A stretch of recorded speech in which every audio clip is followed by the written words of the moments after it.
Hi. I have been called for a while to talk again about parenting and conscious parenting. And I'm feeling very pulled right now, just 9 years in, feeling excited to just share what has helped me stay inspired and encouraged. If you hear my little pug snoring, let's see if we can, just to explain if you hear any snores. I'm realizing that might pick up in the audio. Anyway, that's another example of parenting. We're parenting the little one inside of us. We're parenting humans. We are at times parenting our parents. Like the cycle of parenting is all around and it really is relevant to all of us. And I'm excited today just to talk about the way that I've become inspired to parent and what has helped me on the brink of kind of losing it, many times. Because as you know, you're parenting anything. You're parenting the little one inside you. You're parenting a little human. You're working with a dog or an aging parent, right? It's like there's all these opportunities continuously on earth that challenge us. And I just want to give 4 insights, I would say, to hopefully come as a gift for you and to keep you inspired and encouraged and uplifted. Just sharing little uh, tips, I would say, that I've seen in in my years of coaching. So, and living, both of it. And I would say number one, the place I would want to begin with conscious parenting, meaning that we are actively, alertly trying to commit ourselves the best that we can to not unconsciously doing what we saw or what was happened, but to consciously and deliberately intend how we want to guide and to lead others. And so the first place, if I could offer anything, is the encouragement of compassion, because it's a bit funny here on earth, right, where everything feels flipped a lot of the time to me, where the most important and integral role of survival and thrival on earth is criticized, and that's parents and parenting.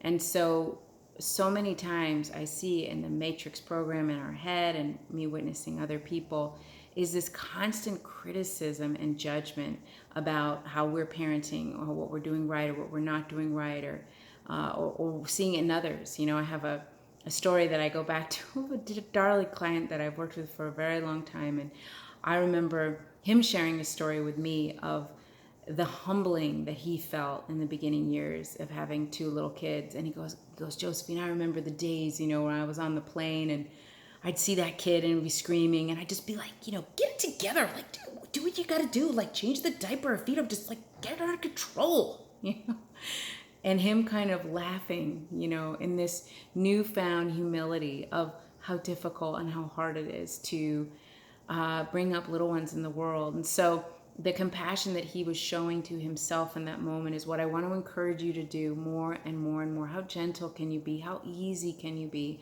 I think of another client that I have that just adopted a 12-year-old and is about to get married. And all of a sudden this radical life adjustment. And what I could see most immediately shift in her session was how much we just brought in, the compassion, the feeling that she's not alone.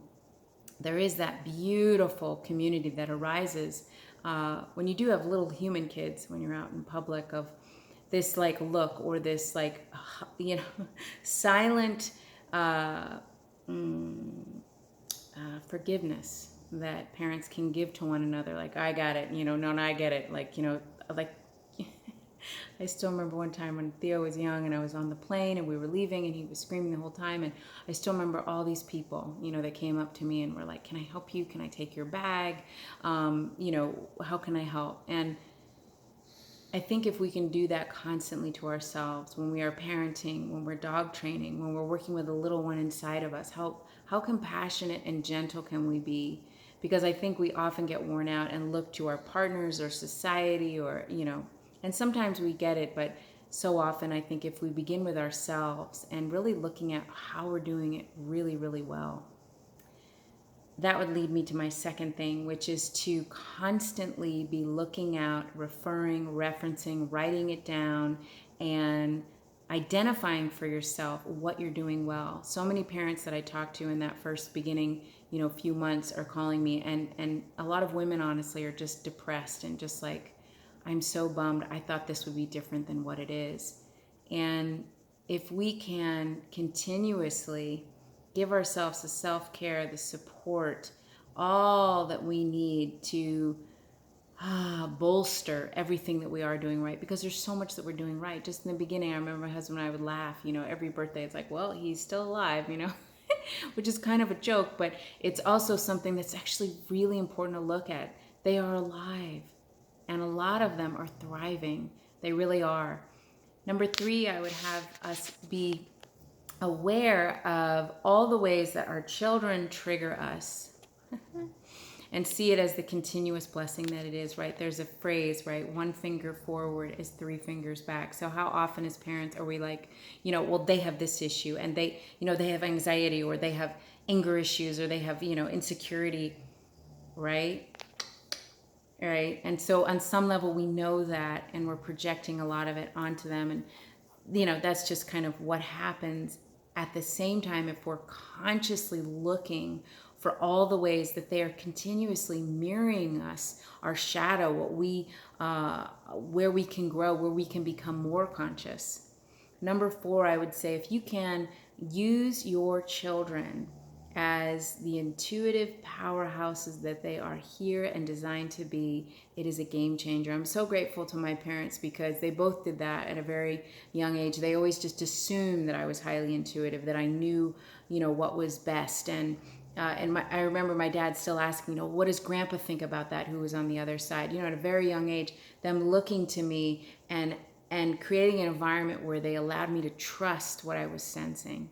So if you do that with your children, your little girl inside you or your human children, and you really look to them and continuously create opportunities where you applaud, encourage, identify for them when they are intuitively accurate. My entire son's life, I've been training him how to remote view. It's not the word I use with him, but basically to take his consciousness and go to different places. Just the other day, I lost my phone. I couldn't find it. I was so frustrated. And I said, quiet down, go into your heart. Where's my phone? And he's like, it's in the car.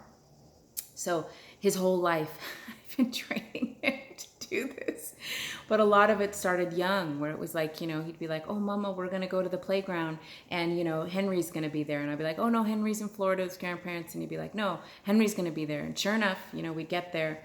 So it was a lot of me seeing that in him, applauding that in him, encouraging that in him, letting him continuously practice that muscle.